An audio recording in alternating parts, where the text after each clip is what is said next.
போன வாரம் போன வாரம்லாம் பார்த்தீங்கன்னா ஹாட்டான செய்தி என்னென்னா, உலகத்துக்கே தெரிஞ்ச ஒருத்தரோட மறைவு. போப்புன்னு சொல்லுவாங்க. உலகம் முழுக்க அவர் தெரியும். ஏன்னா நம்ம மலேசியாவில் கூட ரொம்ப பேருக்கு தெரியும் போப். மலேசியாவில் நிறைய சர்ச் இருக்குது. ஏன் சர்ச்சை பற்றி பேசுகிறீங்க? ஆஹா, பாயிண்ட்டை பிடிச்சிட்டிங்களே. சர்ச்சை பற்றி ஏன் பேசுகிறேன்னா, போப்பு வந்து கிறிஸ்து மத நல்ல ஒரு புனிதமான தலைவர். எல்லாருக்கும் தெரியும். Pope 1, Pope 2, Pope 3, Pope 4. இவர் எத்தனாவது போப்னு எனக்கு தெரியாது. ஆனால் விஷயத்தை படித்தேன், வந்துச்சு, காது வழியாக வந்துச்சு. நான் இந்த செய்தி, டிவி, ரேடியோ, பேப்பர்லாம் ரொம்ப படிக்கிறதில்ல, கேட்குறதில்ல. அவ்வளோ பிஸி. நாங்கள் ரொம்ப பிஸி, நிறைய வேலை இருக்குது. ஸோ செய்தி இப்படி வந்துச்சு. போப்பு வந்து காலமாயிட்டார். உலகம் முழுக்க கோடிக்கணக்கான சப்போர்ட்டர்ஸ் இருக்காங்க அவருக்கு, போப்புக்கு. போப் ஃப்ரான்சிஸ், அவர் பேர் தெரியல எனக்கு. ஃப்ரான்சிஸா தெரில, நிச்சயமாக தெரியாது. ஆனால் போப்பு எழுந்தாலே உலகம் முழுக்க தெரியும், உங்களுக்கும் தெரியும். சரி, அவர் பேர் என்ன இருக்கட்டுமே. போப்பு வந்து ஒரு ரொம்ப பவர்ஃபுல்லான ஒரு ஃபிகர். போப்பு வந்து ஒரு ரொம்ப பவர்ஃபுல்லான ஒரு ஃபிகர்னால் அந்த ஃபிகர் இல்லை, நான் சொல்கிற ஃபிகர் வேறு. அதாவது ஒரு முக்கியமான ஒரு விஐபி மாதிரி. சரியா? டொனால்ட் ட்ரம்ப் அமெரிக்கா பிரசிடென்டே ஏஞ்சி நின்று கை கொடுத்து அவர் பேச்சை கேட்குற அளவுக்கு பவர்ஃபுல்லான ஆள் உலகம் முழுக்க. இப்போ இந்த பலஸ்தீன் மக்கள், காசா மக்கள், இஸ்ரேல், யுக்ரைன், ரஷ்யாலாம் போர் நடக்குது. அவங்களுக்கெல்லாம் ரொம்ப ஆதரவு கொடுக்குறாராம், ரொம்ப நன்மைகள்லாம் செஞ்சுருக்காரு அப்படின்னு சொல்லிக்கிறாங்க. சரி, அவ்வளோ பவர்ஃபுல்லான ஆள். நான் என்ன யோசிக்கிறேன்னா, என்னோட பாயிண்ட் ஆஃப் வியூ சொல்லிகிட்டு இருக்கேன். அதாவது என்னோட தூரநோக்கு சிந்தனை. இல்லை அப்படி இல்லை, பாயிண்ட் ஆஃப் வியூ. என்னோட சிந்தனைக்கு வந்த ஒரு விஷயம். ஓகே, நான் சொல்கிறேன்னா, அவ்வளோ பவர்ஃபுல்லான ஆள் போப்பு. உலகம் முழுக்க தெரியும். அவர் பேச்சு எல்லாரும் கேட்பாங்க. உலகத்தில் உள்ள பெரிய பெரிய தலைவர்கள்லாம் அவருக்கு தலை வணங்குவாங்க, அவர் பேச்சை கேட்பாங்க. காசா மக்கள், பாலஸ்தீன் மக்களுக்கெல்லாம் ரொம்ப கடவுள் மாதிரி அப்படின்னு சொல்லிக்கிறாங்க. சரி, அப்படின்னா அங்கே போர் நடக்குது. காசாவில், இஸ்ரேலில், யுக்ரைன், ரஷ்யா, யெமன், சூடான்லாம் நிறைய பிரச்சனைகள், போர், பசி, பட்டினி, என்னென்னமோ நடக்குது. மனுஷங்களாம் ரொம்ப கஷ்டப்படுறாங்க. குழந்தைங்க, பிள்ளைங்கள்லாம் கஷ்டப்படுதுங்க. சில பேர் இழந்துடுறாங்க அவங்க குழந்தைங்க, பிள்ளைங்கள்லாம். ஸோ இவ்வளோ பவர்ஃபுல்லான ஆள், இதெல்லாம் நிறுத்தலாமே? ஏன் நிறுத்தலை? அதை தான் நான் யோசிக்கிறேன். இவ்வளோ பவர்ஃபுல்லான ஆளுன்னு சொல்கிறாங்க, நிறுத்தலாமே இந்த போப்பு? ஏன் அதை வருது செய்யலை? ஓகே, எல்லோரும் அவரை மதிக்கிறாங்கன்னா ஓகே, எனக்கும் ஒரு நல்ல மரியாதை வருது போப்பு மேலே. நல்ல மனுஷன், புனிதமான ஒரு விஷயங்கள் செஞ்சிட்ருக்கார், புனிதமான தலைவர். சரியா? அப்போ எனக்கு ஒரு விஷயம் உங்கள்கிட்ட சொல்லணும்னு தோணுது. இந்த வீடியோ கேட்டுட்ருக்கீங்களா? எனக்கு ஒரு விஷயம். போப்பு வந்து ஜீசஸை கும்பிட மாட்டாராம். போப்பு வந்து ஒரு கிறிஸ்தவ மத தலைவர் தான், ஆனால் ஜீசஸை கும்பிட மாட்டாராம். அவர் பிளாக் மடோனான்னு அது ஒரு தெய்வமாக, அது ஒரு கடவுள். பிளாக் மடோனான்னு ஒரு தெய்வம், அதை கும்பிடுவாங்களாம். அதனால தான் அவர் ரொம்ப பவர்ஃபுல்லாக இருக்காரோ அப்படின்னு சொல்லிக்கிறாங்க. தெரியலையே, உலகத்தில் என்னென்னமோ நடக்குது, நமக்கு செய்தி தான் வருது. நமக்கு வருது வெறும் செய்தி தான். போப் அப்படின்னா விஷயங்கள்லாம் ரேடியோ, டிவி, பேப்பர்லாம் போகும்போது இவர் இவ்வளோ புனிதமான தலைவர், இவ்வளோ நன்மையை செஞ்சுருக்காரு, அவரோட பாசிட்டிவான சைட்டை மட்டும் தான் காட்டுறாங்க தவிர நெகட்டிவான சைட்டு இருக்கலாம். ஓகே, நான் ஒன்றும் நெகட்டிவாக பேசுதுன்னு நினச்சிடாதீங்க. நெகட்டிவான சைடு இருக்கலாம். போப்பு ஒரு மனுஷன் தானே. அவருக்கு மனசாட்சி, மனசு, ஆசைகள், சந்தேசம் எல்லாம் இருக்கும். அதான் திறந்து தான் போப்பாக இருப்பாரோ, முற்றிலும் திறந்து போப்பாக இருப்பாரோ தெரியாது. ஓகே, எல்லா மதங்கள்லேயும் எல்லா தலைவர்களும் இருக்காங்க. இவ்வளோ தலைவர்கள்லாம் இருந்தோம், இவ்வளோ பெரிய பெரிய ஆளுங்களாம் இருந்தோம், ஏன் சில விஷயங்களை தடுக்க முடியல? சில விபரீதங்களை, போர், பட்டினி, பசி, விலைவாசி உயர்வு, அந்த பிரச்சனை, இந்த பிரச்சனை, நிறைய பிரச்சனை இருக்குது. உங்களுக்கு தெரியாத பேப்பரில் படிக்கிறீங்க, டிவியில் பார்க்குறீங்க, எல்லாம் வேலைக்கு போகும்போது பேசிக்கிறீங்க, அங்கே பேசிக்கிறீங்க என்னமோ பிரச்சனை நடந்து முடிஞ்சிருச்சு. வாழ்க்கை எப்போதும் போல் போயிட்டுருக்கு. இன்னும் என்னென்ன பிரச்சனை காத்திருக்குன்னு யாருக்கும் தெரியாது. ஸோ இவ்வளோ பெரிய புனிதமான மனிதர்கள், சக்தி வாய்ந்த மனிதர்கள், பெரிய பெரிய தலைவர்கள், புனிதமான தலைவர்களும் இருந்தும் இந்த பிரச்சனை தீர்க்க முடியலன்னா போப்பை மட்டும் சொல்லணும். நிறைய தலைவர்கள்லாம் இருக்காங்க, நிறைய விஷயங்கள்லாம் இருக்குது. ஸோ இருக்கிறாங்க. ஸோ ஏன் இந்த பிரச்சனைகள் எல்லாம் தவிர்க்க முடியல? அதுதான் நான் யோசித்தேன். ஓகே,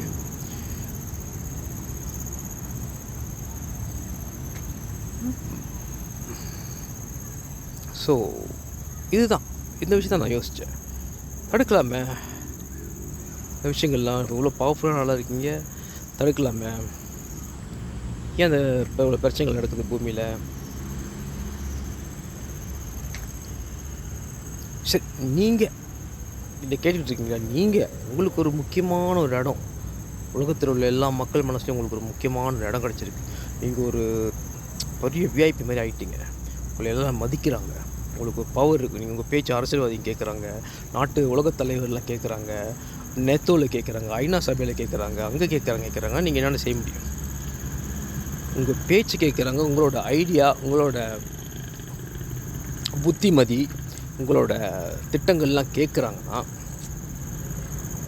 கண்டிப்பாக நீங்கள் வந்து இதெல்லாம் அந்த பிரச்சனைகள்லாம் தீர்ப்போன்னு சொல்லிட்டு ஏதாவது ஒரு ஐடியா சொல்லுவீங்களா? ஏதாவது ஒரு திட்டம், ஓகே இந்த பிரச்சனை தீர்ப்போம், மக்கள் நிறையா கஷ்டப்படுறாங்க, குழந்தைங்க பிள்ளைங்கள்லாம் இலக்க நேரிடுது அப்படின்னு சொல்லிட்டு நம்ம ஏதாவது செய்யலாமே.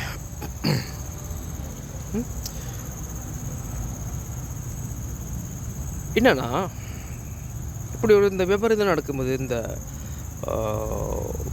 ரொம்ப பதவியில் உள்ளவங்க, இந்த இந்த போர், இந்த விலைவாசி உயர்வு, இந்த சூறாவளி, இந்த பேரிடர்கள் நடக்கும்போது எது வேணாலும் இருக்கும்போது இந்த வசதியானவங்க, பணக்காரவங்க, அவங்களாம் காப்பாற்றிக்க என்ன செய்வாங்க தெரியுமா? பங்கர்ஸ்னு வச்சுக்குவாங்க. பங்கர்ஸ் அதாவது மண்ணுக்கு அடியை தோண்டி உள்ள ஒரு வீடு கட்டுவாங்க. போர் நடந்தால் அவங்க அதில் போய் ஒழிஞ்சிக்குவாங்க. அவங்கள போர் பாதிக்காது, பாதுகாப்பாக இருப்பாங்க. அது எப்படி அந்த கோடீஸ்வரர்கள், பெரிய பெரிய லட்சாதிபதிகள், பெரிய பெரிய தொழிலதிபர், கார்ப்பரேஷன் கம்பெனி, இவங்கெல்லாம் வந்து அவங்கள பாதுகாத்துக்கிறதுக்கு இது ஒரு அட்வான்ஸ் சிந்தனை, வரதுக்கு முன்னே தற்காத்துக்கிற சிந்தனை, அட்வான்ஸ் திங்கிங். ஏன்னா அவனை பணம் இருக்குது, பவர் இருக்குது, அவங்க காத்துக்கிறாங்க. போர் நடக்க போதே ஓகே நமக்கு சேஃபான இடம் வந்து பங்கர்ஸ், அங்கே போய் ஒழிஞ்சிக்குவோம். ஸோ இந்த தலைவர்கள்லாம் அங்கே போய் ஒழிஞ்சிக்கிட்டாங்கன்னா அப்புறம் மக்களை யாருக்கா பார்த்துருது? தலைவர்கள், பதவியில் உள்ளவங்க, சக்தி வாய்ந்தவர்கள், பெரிய பெரிய விவிஐபின்னு போய் பங்கர்ஸில் ஒழிஞ்சிக்கிட்டாங்கன்னா மக்களை யாருக்கா பார்த்துருது? அப்புறம் என்ன நடக்குது?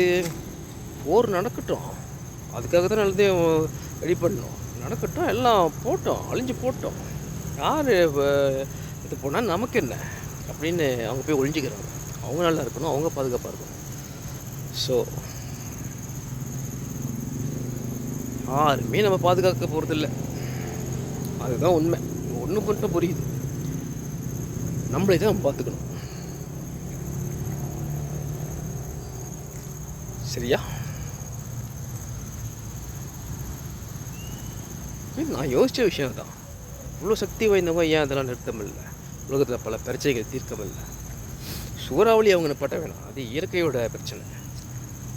பூகம்பத்தை அவங்க பட்ட வேணாம், அது இயற்கையோட பிரச்சனை. ஓகே, போரன்னு படலாமே, விலைவாசியை குறைக்கலாமா? ஓகே, ஆரோக்கியமான ஒரு வாழ்க்கையை மனுஷனுக்கு கொடுக்கலாமா? ஏன் கொடுக்க மாட்றாங்க? அதுதான் என்னோட கருத்து சொல்கிறதுக்கு நீங்கள் என்ன கருத்து கந்தசாமியா அப்படின்னு சில பேர் கேட்குறாங்க. கருத்து கந்தசாமி இல்லை, உண்மையை பேசணும்னு தோணுச்சு, அதான் சொல்லிக்கிட்டு இருக்கேன். சரியா? எப்படி இருக்கு இந்த உண்மை? ஷேர் பண்ணுறீங்களா? ஓகே,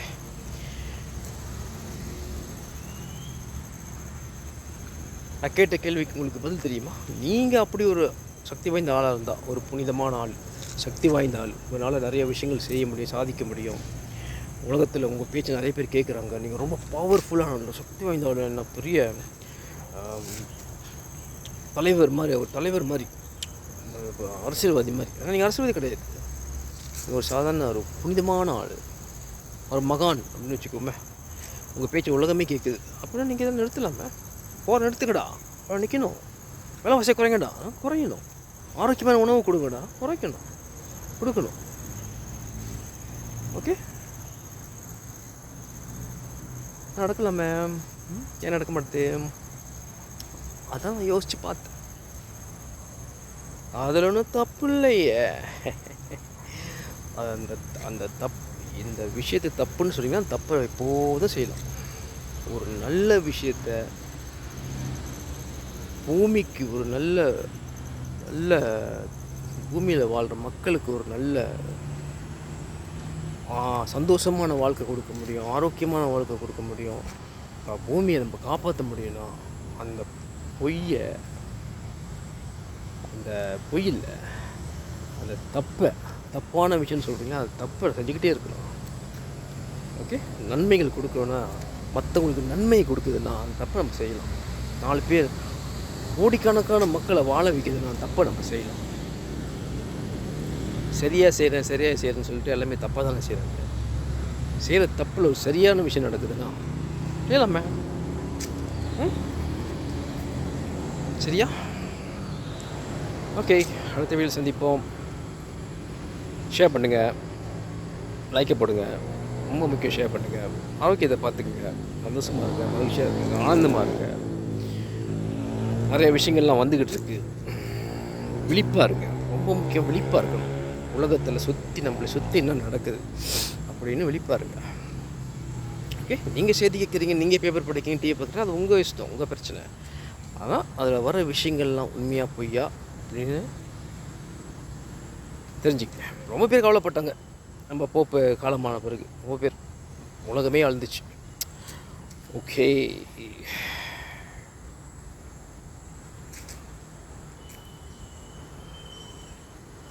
அது ஒரு அன்பு, அவர் செஞ்ச நன்மைகள் மட்டும் மக்கள் காதுக்கு போயிருக்கு. அது அன்பு, அவர் மேலே ஒரு அன்பை ஏற்படுத்தியிருக்கு, ஒரு பாசத்தை ஏற்படுத்தியிருக்கு.